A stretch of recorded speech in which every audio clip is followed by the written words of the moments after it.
Hello friends, कैसे हैं आप सब। आशा करती हूँ कि आप लोग सभी अच्छे होंगे।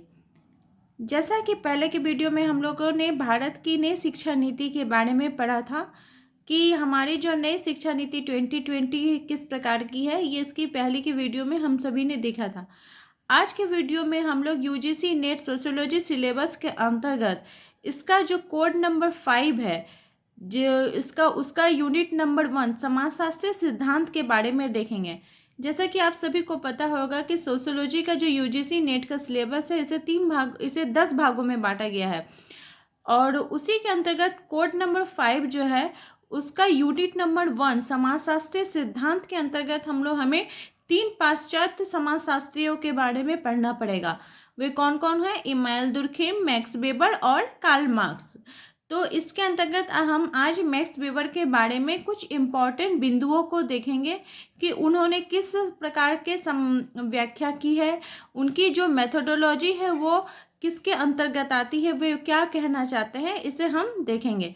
तो चलिए देर न करते हुए हमारे वीडियो को हम आगे बढ़ाते हैं। मैक्स वेबर एक जर्मन के समाजशास्त्री थे।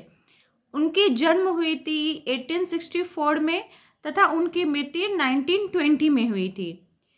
मैक्स वेबर जर्मनी के एक समाजशास्त्री होने के साथ ही साथ एक राजनीतिज्ञ तथा अर्थशास्त्री भी थे। उनकी जो विचारधारा है, जिसे साइको सोशियोलॉजिस्ट में कहा जाता है, वो क्या थी? मनोसमाजशास्त्र की अवधारणा को उन्होंने व्यक्त किया था। उनकी विचारधारा का नाम क्या है? मनोसमाजशास्त्र। इसका विवरण उन्होंने अपने व्याख्या में की है। तो हम लोगों को क्या याद रखना पड़ेगा कि मैक्स वेबर का जन्म कब हुआ था? 1864 में तथा उनकी मृत्यु कब हुई थी? 1920 में।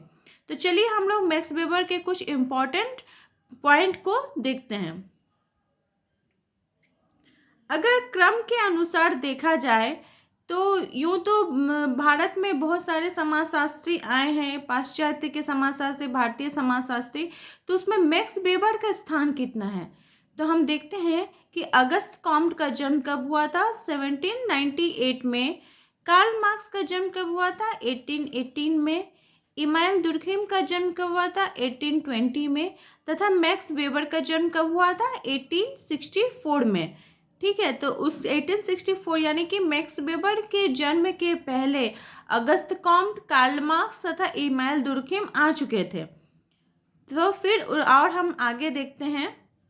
मैक्स वेबर की कुछ प्रमुख अवधारणाएं एवं सिद्धांत को अगर हम देखते हैं, जिसे कि मेथोडोलॉजी भी कहा जाता है, तो मैक्स वेबर ने 4 प्रकार के अपने सिद्धांत का वर्णन किया था। वो सिद्धांत क्या क्या थे? औपचारिक तार्किक, मूल्य तार्किक, परंपरागत तार्किक, भावनात्मक सामाजिक क्रिया। उनके 4 सिद्धांत कौन कौन से थे? औपचारिक तार्किक, मूल्य तार्किक, परंपरागत क्रिया तथा भावनात्मक सामाजिक क्रिया। अगर उनकी अवधारणाओं के बारे में बोला जाए तो उन्होंने 5 प्रकार की अवधारणाएं दी हैं। क्या क्या? पहले उनकी अवधारणा है आदर्श प्रारूप, मूल्य तटस्थता, सत्ता के 3 प्रकारों का उन्होंने वर्णन किया था। क्या क्या? परंपरागत सत्ता, वैधानिक सत्ता, चमत्कारिक सत्ता तथा तर्क संगतता एवं कारणात्मक व्याख्या उनकी 4 नंबर की अवधारणा थी। और उनकी 5वीं अवधारणा थी वर्डस्टेहन पद्धति का उपयोग एवं समझ, जिसका विवरण उन्होंने अपनी पुस्तक theory of social and economics organisation में किया था, जिसकी रचना कब हुई थी? 1925 में इसकी रचना की। उन्होंने पुस्तक की रचना कब की थी? 1925 में। तो ये 5 आप लोगों की मैक्स वेबर की अवधारणाएं थे। तो हम लोगों ने क्या क्या याद रखा? मैक्स वेबर के कितने सिद्धांत थे? 4 सिद्धांत थे।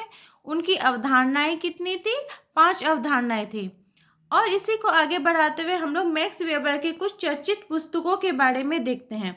समाजशास्त्र के अंतर्गत समाजशास्त्रियों तथा उनके महत्वपूर्ण जो बुक्स हैं उसके बारे में हमें जानकारी रखना पड़ेगा। तो मैं आपके आने वाले वीडियो में कुछ इम्पोर्टेंट समाजशास्त्री तथा उनके इम्पोर्टेंस बुकों की लिस्ट आप लोगों को दे दूंगी। और आज हम लोग मैक्स वेबर के कुछ अगर चर्चित पुस्तकों के बारे में देखते हैं तो उनकी कौन कौन सी बुक्स थे? Social action, economy and society, the theory of social economics organisation, the religion of India, the Protestant ethics and spirit of capitalism. ये उनकी कुछ चर्चित पुस्तकें थी। फिर अगर हम आगे बढ़ते हुए देखते हैं तो मैक्स वेबर ने धर्म का समाजशास्त्र की व्याख्या की थी।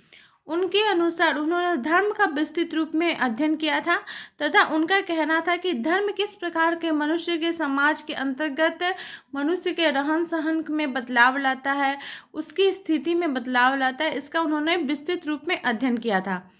और साथ ही साथ अगर एक इम्पॉर्टेंट पॉइंट को देखा जाए तो लाइफ चांसेज तथा लाइफ स्टाइल शब्द के जनक कौन थे? मैक्स वेबर थे। आपसे अगर पूछा जाए कि लाइफ चांसेज तथा लाइफ स्टाइल के जनक कौन है, तो मैक्स वेबर है। मैक्स वेबर व्याख्यात्मक समाजशास्त्र का वर्णन करते हैं, वो धर्म का समाजशास्त्र की व्याख्या करते हैं। इसके अंतर्गत समाजशास्त्र का वो पूर्ण रूप में व्याख्या देते हैं कि समाज किस प्रकार से है, समाज के अंतर्गत व्यक्ति रहते हुए धर्म का पालन करते हुए किस प्रकार से अपना जीवन यापन करता है, उसका रहन सहन क्या है, ये उसकी व्याख्या करते हैं। फिर सामाजिक पद्धति की बात करते हैं।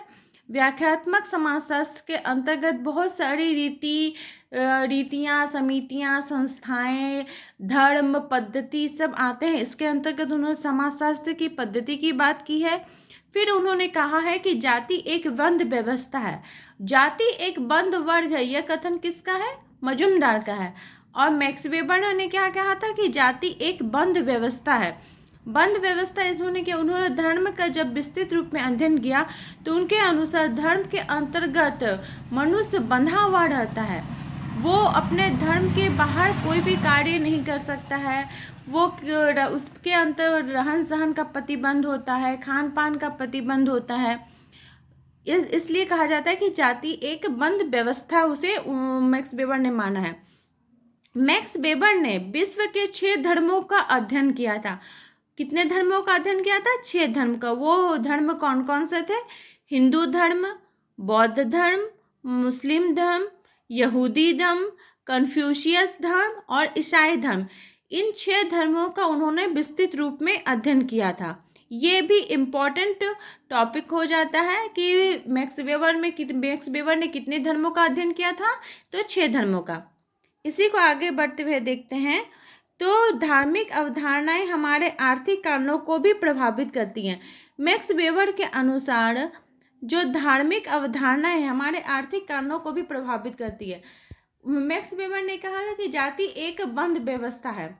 बंद व्यवस्था के अंतर्गत होने से क्या हुआ कि व्यक्ति क्या है कि अपना धर्म के बाहर कोई भी कार्य नहीं कर सकता है। कि जैसे मान लीजिए कोई एक ब्राह्मण लड़का है, अगर वो बोले कि मुझे जूते चप्पल की दुकान खोलनी है तो उसका धर्म उसको बाधा पहुंचाएगा। वो बोलेगा कि तुम एक ब्राह्मण लड़का होकर जूता चप्पल का दुकान खोलोगे, यानी क्या बोल दे रहा है कि जाति एक बंद व्यवस्था है। अब क्या हुआ कि वो दुकान नहीं खोल पा रहा, जिसके कारण क्या हो जा रहा है कि उसके आर्थिक कारणों पर भी प्रभावित हो रहा है। उसके अंदर सक्षम है कि वो अगर उस जूते चप्पल की दुकान हो या अपने धर्म के बाहर कोई भी जो व्यवसाय वो करना चाहता है उसे वो भली भांति जानता है, वो कर सकता है, लेकिन धर्म उसके आर्थिक कारणों पर बाधा डालती है। इस प्रकार से जितने भी धर्म हैं सभी धर्मों पर ये लागू हो जाता है। तो और हम कुछ आगे के इम्पोर्टेंट व्यूज देखते हैं। धार्मिक सदाचार की संकल्पना उन्होंने अपनी पुस्तक रिलीजियस इथिक्स में दी है। यानी कि धार्मिक सदाचार की संकल्पना कि व्यक्ति धर्म के अंतर्गत रहते हुए सदाचार का पालन करते हुए ही अपने पथ पर आगे बढ़ सकता है, समाज में उन्नति कर सकता है, समाज में उसका स्तरीकरण बढ़ सकता है। अगर वो सदाचार का पालन नहीं करता है, अच्छे प्रकार से धर्म के रीति रिवाजों का पालन नहीं करता है, तो वो जीवन में कभी आगे नहीं बढ़ सकता है। जैसा कि हम सभी को पता है कि हमारा जो समाज है वो हमारे ऊपर नियंत्रण किस प्रकार से रखता है? 2 प्रकार से। एक तो कानूनी तौर पे, दूसरा क्या है? धार्मिक तौर पे। हम कोई भी गलत काम करते हैं तो हम सोचते हैं कि कानून हमें सजा देगा, तो कानून के माध्यम से हमारे ऊपर प्रतिबंध लगा।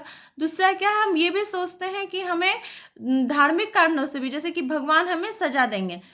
जैसे हम अगर सोचें कि हम चोरी करेंगे तो हमें डर लगता है कि हम चोरी करेंगे तो भगवान हमें सजा देंगे, हम झूठ बोलेंगे तो भगवान हमें सजा देंगे। इसका मतलब क्या हुआ कि धार्मिक कारणों से भी हमारे ऊपर प्रतिबंध रहता है। इसलिए उन्होंने इसकी वर्णन किस में की है, अपनी पुस्तक रिलीजियस इथिक्स में की है, धार्मिक सदाचार की संकल्पना। कार्ल मार्क्स ने धर्म को, आगे के पॉइंट में देख रहे हैं कि कार्ल मार्क्स ने धर्म को जनता के लिए अफीम का मतलब क्या हुआ कि नशा कहा है, कि कार्ल मार्क्स के अनुसार धर्म जनता के लिए क्या है, नशा है। यानी कि जैसे नशा में व्यक्ति को कुछ भी होश नहीं रहता है, वो नशा में जो बोलता है वही उसको मतलब करेगा, वही काम करेगा। उसी प्रकार से व्यक्ति धर्म के अंतर्गत अपने धर्म के बाहर कोई कार्य नहीं करता है। ये कार्ल मार्क्स का कथन था। लेकिन मैक्स वेबर ने कहा है कि कि धर्म को धार्मिक नीति तथा आर्थिक नीति का आधार माना है। मैक्स वेबर के अनुसार हम धर्म का पालन करते हुए, धार्मिक नीतियों का पालन करते हुए जीवन में आगे बढ़ सकते हैं तथा धार्मिक नीति तथा आर्थिक नीति को धर्म का आधार बना, कि धर्म अगर नहीं रहेगा कि हमारे जो आर्थिक नीतियां हैं, हम कुछ भी मतलब उस प्रकार से सही ढंग से कार्य नहीं कर सकेंगे। हम अपना, अगर मान लीजिए आप धार्मिक रूप से नहीं संतुष्ट हो, आपके अंदर धर्म का डर नहीं रहे, तो आप किसी के साथ भी धोखा कर सकते हो, किसी के साथ अन्याय कर सकते हो। लेकिन अगर हमारे मन में ये डर रहे या दूसरे के मन में डर रहे तो वो कभी किसी के साथ धोखा नहीं कर सकता है, कभी किसी के साथ हानि नहीं। मनुष्य के अंदर क्या रहता है कि विश्वास रहता है कि भगवान है तो उसे जरूर वो पार करेंगे। उसी के अंतर्गत आगे के पॉइंट में देखते हैं कि मैक्स वेबर ने जाति व्यवस्था का अध्ययन करने के लिए स्तरीकरण का सिद्धांत का प्रतिपादन आंद्रे बिताए के सहयोग से किया है। और ये उन्होंने कहाँ किया है, तंजौर के श्रीपुरम गांव में किया है। मतलब क्या बोला जा रहा है कि मैक्स वेबर ने जाति व्यवस्था का अध्ययन किया है। धर्म के अंतर्गत उन्होंने जाति व्यवस्था का पूर्ण व्याख्यात्मक रूप में अध्ययन किया। फिर उन्होंने स्तरीकरण का सिद्धांत का प्रतिपादन किया। स्तरीकरण का सिद्धांत का मतलब हो गया कि समाज में व्यक्ति का किस प्रकार से स्थान है।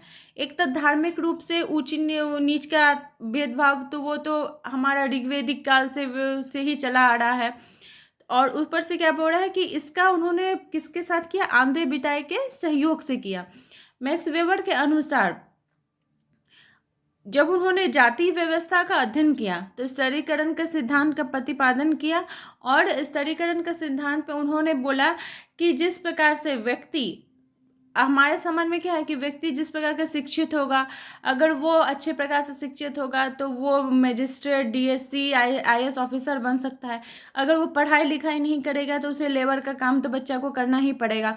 उसी प्रकार से क्या है, जाति व्यवस्था भी व्यक्ति के स्तरीकरण को आधार बनाती है कि जैसे ब्राह्मण हुए उसका स्तरीकरण ऊंचा हुआ, फिर क्षत्रिय आए, फिर वैश्य आए, फिर शूद्र आए। इस प्रकार का वर्णन उन्होंने अपने धर्म के जाति व्यवस्था के अंतर्गत पूर्ण व्याख्यात्मक रूप में दिया।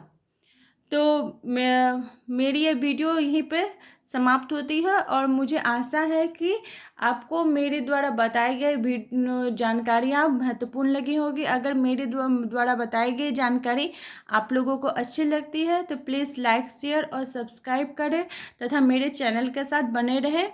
मैं कल की नेक्स्ट वीडियो में कुछ इम्पॉर्टेंट समाजशास्त्री तथा उनकी कुछ इम्पॉर्टेंट बुक्स के बारे में आप लोगों को बता दूंगी। धन्यवाद।